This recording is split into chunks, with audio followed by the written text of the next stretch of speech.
organization headed by General Arcilia, the Tao Kajik. Sir, he is one of the accredited by the United Nations. Let me explain about my topic. Actually, I am not a technical man, but I can explain a layman term. Okay? Now, in the beginning, God created the universe in 7 days. When He was creating the universe, He created the angel, the prophet, and the mankind. Meaning, they have their own political structure in terms of a divine law, the governance. And they use the Holy Bible for the Christian, Holy Quran for the Muslim as one of the universal guidance for mankind, meaning the system. If you believe in the Bible, you can go to paradise. If you do not believe on the Bible, it's up to you. The mankind, we are one before. No borders. The mankind, they copied the political structure of God's universal creator.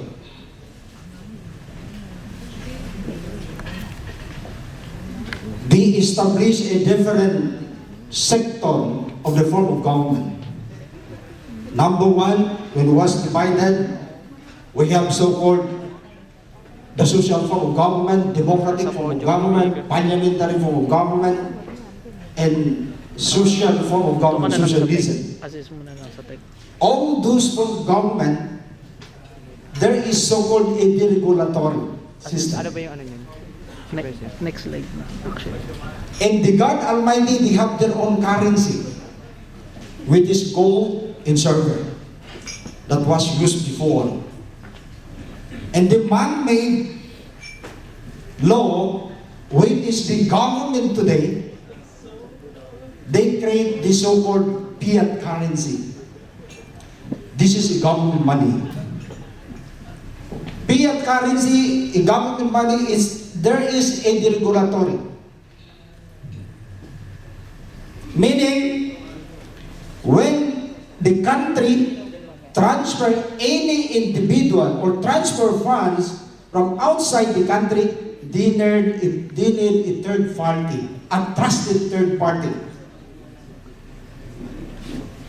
So you cannot transfer the funds or receive the funds without point of origin or history of ownership. Because here in the Philippines, when you transfer or receive the funds, 10 million minimum according to the central bank. That is the policy. And you have to submit to the bank for justification on how to use the funds. But a multi-billionaire, there is no law. You can transfer whatever you want because they pass already the compliance. Like Henry C., Gokongin, Lucio Tan, who will question their capability and credibility. So, as a politician, as a businessman, the law was created only exclusive for the rich. The richer become richer and the poorer become poorer. Look, when the world was created, they will establish so-called a League of Nations. It is an organization of all nations. It comes to the United Nations. This is an organization of all nations. And then we have the World Bank. We have the IMF, the International Monetary Fund. Any transfer of funds, you have to justify, submit the justification on how to use the funds. So how about us? We have the dream to become millionaires, so like you guys here. We came from Tawi-Tawi. No hope to become millionaire. Why? Because of the system. especially you are a Muslim, you will be questioned immediately. What is the origin, the point of origin of the funds? But the drug lord, the casino player, nobody can question about that. So this is really the problem in terms of the regulatory policy. We have an organization today, they advocate the oneness, meaning a one-world citizen, no borders at all. Under the name of the organization, the World Philosophical Forum, under UNESCO and United Nations. So I hope this organization, it could also adopt the blockchains, as what you have explained today. Because we are one. Like now, when I am Filipino, I love Philippines. If you are Malaysia, you love Malaysia. If you are in China, you love Malaysia. So there is a demarcation line. We are one to the God Universal Creator. Where is the oneness? Nothing. So the policy, the regulatory system of the government is to divide the people. There is no oneness. Before, I'm just emphasizing here in terms of the divine structure, we are one before. Regardless of religion, color, tribe, race, we are one. I just want to emphasize, I know you are all foreigner here, I have to give you some background of the history about Philippines, our country. Before we are one, from 11, 12, 13 to 14th century. The setup of government before, it was in Sulu, the Eastern King dynasty, headed by Shariff known as Sultan Pahala Paduka, the first king. In Mindanao, Sultan Kudarat. In Mactan, Lapu-Lapu. In Visayas, the time island of Banay, it was headed by Sultan Marikudo. In Iloilo, Sultan Iloilo. In Luzon is divided into three forms of sultanate: Princess Udua of Pangasinan, Sultan Lakandula, and Sultan Sulaiman. Dividing Pasig River as the territorial boundary. Before, we are one. If you try to search the history, the word history, the Eastern King dynasty, which is the Philippines today, we are the richest country in the whole world in terms of natural resources. Why? We adopt a divine law. Before, generation to generation, when the Spanish, the Japanese, the Chinese, the American come to the Philippines, we are divided already. So now, we are here as your brother Muslim. We are also advocating your platform. Although we are not a technical man, as a bankers by profession, we understand generally. We have a new currency today, which is so-called the cyber currency. The cyber currency, which is a digital currency, meaning it is not tangible. Kumbaga man sa pera sa hangin.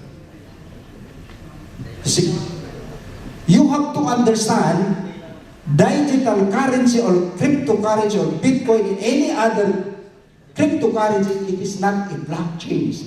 Blockchain is in the form of technology to decentralize, meaning there is no borders. If you adopt the blockchain, in my own understanding, you have to scrap the bank. There is no third party. Me, I'm a poor man, I can receive $1 billion if there is someone who will send me money. Without the intervention of the bank. Majority of the Muslims, you cannot open an account today. Even to work in the government, you cannot work. There is a demarcation line. There is a discrimination. But through your system, I firmly believe there is no such discrimination. They will establish an equal footing of justice, equality, both poor and rich. So we are here. I am appealing to you, especially to the government. Philippines technology, we are backsliding almost 100 years. As what my brother a while ago say that we have a national ID. In Bangladesh, more than 40 years already, we have national ID. In Malaysia, top independent in 1962, no, they have their own national ID. But Philippines until now, nothing. So I am appealing to the government. I hope there is some government official here. You want to establish an equal footing of justice to fast track all the transaction, we have to adopt the blockchains. Because the Singapore, in some other government, they adopt already the blockchains technology. So for me, this is only the key point. And I hope the gentleman here, you can pass some preposition, whatever you want.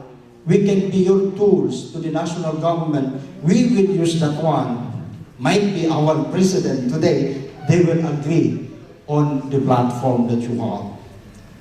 Because look, here in the Philippines, I'm telling you something that we have Grab, we have ABPO here. It's all foreign, my apology, it's all foreign company. A foreign company stay here using the Filipino people, siphoning the money of the Filipino to their own country. So the reason why I'm here, because my brother is a Filipino. As a patriotic leader, I love the Filipino advocacy to establish a real blockchain here in the Philippines. Assalamualaikum warahmatullahi wabarakatuh.